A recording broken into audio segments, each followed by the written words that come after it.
ఉదయం దేవుని వాగ్దానం.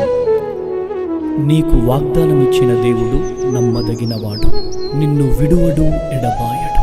Praise the lord. ప్రతిరోజు ఒక ప్రత్యేకమైన వాగ్దానముతో పరిశుద్ధాత్మ దేవుడు మనల్ని దర్శిస్తున్నాడు కదండి. ఈరోజు పరిశుద్ధాత్మ దేవుడు మనందరికి ఇస్తున్న అద్భుతమైనటువంటి వాగ్దానం ద్వితీయోపదేశ కాండం 28వ అధ్యాయం 12వ వచనం.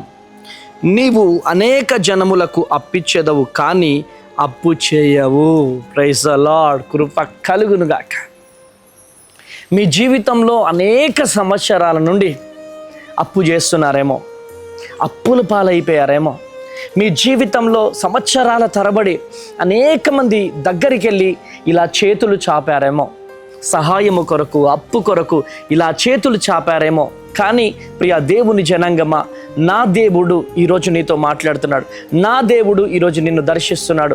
అద్భుతమైనటువంటి రీతిలో నీవు అనేక జనములకు అప్పిస్తావు, కానీ అప్పు తీసుకోవు. ఈరోజు నా దేవుడు నీ జీవితంలో ఈ వాగ్దానాన్ని నెరవేర్చునుగాక. కృప కలుగునుగాక.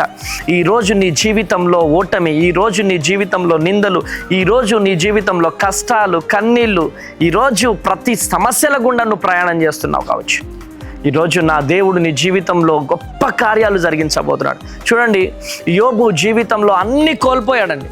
ఆస్తిని కోల్పోయాడు, అంతస్తుని కోల్పోయాడు, సమస్తాన్ని కోల్పోయినాడు, కుటుంబాన్ని కోల్పోయాడు, అన్నిటిని కోల్పోయాడు, ఆరోగ్యాన్ని కోల్పోయినాడు. కానీ ప్రియమైనటువంటి దేవుని బిడ్డలారా, పరిశుద్ధాత్మ దేవుడు అనేక మంది దగ్గరికి వెళ్ళి యోబు చేతులు చాపుండొచ్చు, కానీ అప్పులు పాలైపోయిన జీవితం, పడిపోయిన జీవితాన్ని నా దేవుడు నిలబెట్టి అనేక మందికి సహాయం చేసే కృపను దేవుడిచ్చాడు. ఈరోజు యోబు జీవితంలో జరిగిన అద్భుతం నీ జీవితంలో జరిగించాలనుకుంటున్నా. నీ జీవితంలో అనేక మందికి నువ్వు అప్పు ఇస్తావు, కానీ అప్పు తీసుకోవు. ఈరోజు ఈ వాగ్దానం మనందరి జీవితంలో నెరవేర్చబడునుగాక. మనందరి జీవితాలలో ఈ వాగ్దానం, నువ్వు అనేక మందికి ఈ రోజు నుంచి అప్పు ఇస్తావు, కానీ తీసుకోవు. ఇంత చక్కని వాగ్దానం పరిశుద్ధాత్మ దేవుడు మనకిస్తున్నాడు. ఈరోజు నా జీవితం మారదు, నా బ్రతుకు మారదు, నా పరిస్థితి అయిపోయింది, ఇక నాకు ఉద్యోగం రాదు, ఇక నా జీవితం అంతే, ఇక దేవుడు నన్ను దీవించడు, ఇక దేవుడు నా కన్నీళ్లు చూడట్లేదు, దేవుడు నా బాధలు చూడట్లేదని ఈరోజు ఈ వాగ్దానం చూస్తున్నావేమో. పరిశుద్ధాత్మ దేవుడు చెప్తున్నాడు, నువ్వు అనేక మంది ప్రజలకు నువ్వు అప్పిస్తావు, కానీ అప్పు చేయవు. ఈ మాట ఇస్తున్న దేవుడు చచ్చిపోయిన దేవుడు కాదు. ఈ వాగ్దానం ఇస్తున్న దేవుడు సమాధిలో ఉన్న దేవుడు కాదు. ఈ వాగ్దానం ఇచ్చిన దేవుడు సమాధిని గెలిచిన దేవుడు. మన దేవుడు మృత్యుంజయుడు. ఈరోజు నువ్వు ఎవ్వరివైనా కావచ్చు, పరిశుద్ధాత్మ దేవుడు నీ జీవితంలో గొప్ప కార్యాలు జరిగించబోతున్నాడు. పరిశుద్ధాత్మ దేవుడు నీ జీవితంలో గొప్ప సూచక్రియలు జరిగించబోతున్నాడు. కనుక ప్రియ దేవుని జనాంగమా, అస్సలు ఆలోచించకు, అస్సలు బాధపడకు, అస్సలు కుమిలిపోకు. నీ జీవితంలో నా ప్రభువు గొప్ప కార్యాలు జరిగించబోతున్నాడు. కనుక ప్రియ దేవుని బిడ్డలారా, ఈరోజు దేవుడు నీతో మాట్లాడుతున్నాడు. ఈరోజు దేవుడు నిన్ను దర్శిస్తున్నాడు. అనేకమైనటువంటి జనములకు నువ్వు అప్పిస్తావు, కానీ అప్పు తీసుకోవు. ఈ వాగ్దానాన్ని పట్టుకో. వాగ్దానం చిన్నదే కావచ్చు, కానీ దర్శనం పెద్దదిగా ఉండబోతుంది. వాగ్దానం చిన్నదే కావచ్చు, కానీ నీ చరిత్ర మారబోతుంది. వాగ్దానం చిన్నదే కావచ్చు, నీ పరిస్థితులు తారుమారు కాబోతున్నాయి.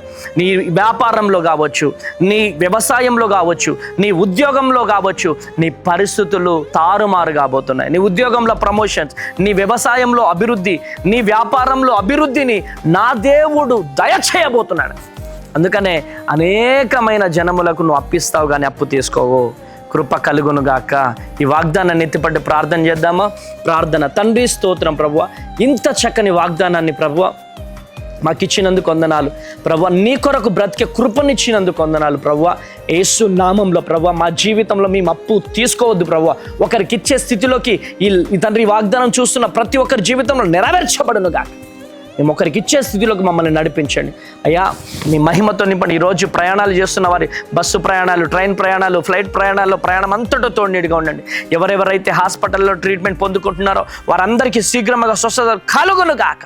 ప్రతి ఒక్కరి జీవితంలో గొప్ప అద్భుతం జరిగించండి. నీ మహిమతో, నీ శక్తితో, నీ బలముతో బిడ్డల్ని నింపుతురమని, అద్భుతం జరిగిస్తురమని యేసు నామంలో ప్రార్థించి స్తుతించి బ్రతిమలాడి అడిగి పొందుకొని ఉన్నాము నా పరమ తండ్రి. ఆమేన్. కృప కలుగును గాక. ఈ వాగ్దానం మనందరి జీవితంలో నెరవేర్చబడును గాక. God bless you. Praise the lord. దేవుడి కృప మీ అందరికి తోడైండి నడిపించును గాక. ఆమేన్. Praise the lord. వైజాగ్ మరియు పరిసర ప్రాంత ప్రజలారా, మరి ఏప్రిల్ 28వ తారీఖు నాడు మన వైజాగ్లో, మన విశాఖపట్నంలో సుబ్బలక్ష్మి కళ్యాణ మండపంలో ఉదయం 9 గంటలకు అద్భుతమైనటువంటి ఆరాధన జరగబోతుంది. మరి ప్రతి ఒక్కరి కొరకు భారం కలిగి ప్రార్థన చేయబోతున్నాం కనుక ఈ వీడియో చూస్తున్న వారు, విశాఖపట్నం పరిసర ప్రాంత ప్రజలు ఏ ఒక్కరున్నా మరి ఈ అవకాశాన్ని వినియోగించుకోవాల్సిందిగా ప్రభు పేరిట మనవి చేస్తున్నాను.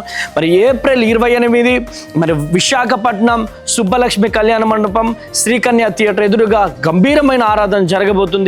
మీరు రండి, అనేకులను తెలియజేయండి, దైవ దీవెనలు పొందండి. God bless you. దేవుడు మిమ్మల్ని దీవించి ఆశీర్వదించును గాక. Praise the Lord. Praise the Lord. Narsipatnam. God bless you. Narsipatnam పరిసర ప్రాంత ప్రజలారా, మీ అందరికీ గొప్ప శుభవార్త.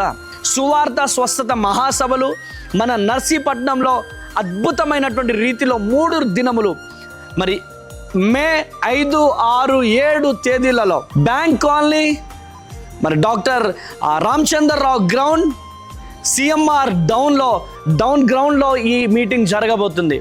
సో అద్భుతమైనటువంటి స్తుతి ఆరాధన, హృదయాన్ని కదిలించే వర్తమానాన్ని పరిశుద్ధాత్మ దేవుడు 3 రాత్రులు పరిశుద్ధాత్మ దేవుడు రిలీజ్ చేయబోతున్నాడు. మర్చిపోకండి, మే 5, 6, 7 తేదీలలో మంగళ, బుధ, గురువారాలలో శక్తివంతమైనటువంటి ఆరాధనలు జరగబోతున్నాయి. గర్భఫలం లేనటువంటి వారి కొరకు, నిరుద్యోగుల కొరకు, శాంతి సమాధానం లేనటువంటి వారి కొరకు మరి అద్భుతమైనటువంటి రీతిలో భారం కలిగి ప్రతిరోజు నేను ప్రార్థన చేయబోతున్నాను కనుక ప్రియ దేవుని జనాంగమా, పరిగెత్తుకుంటూ రండి. నర్సీపట్నం పరిసర ప్రాంత ప్రజలారా, పరిగెత్తుకుంటూ రండి. మీ జీవితాలలో గొప్ప అద్భుతాలు పరిశుద్ధాత్మ దేవుడు జరిగించబోతున్నాడు.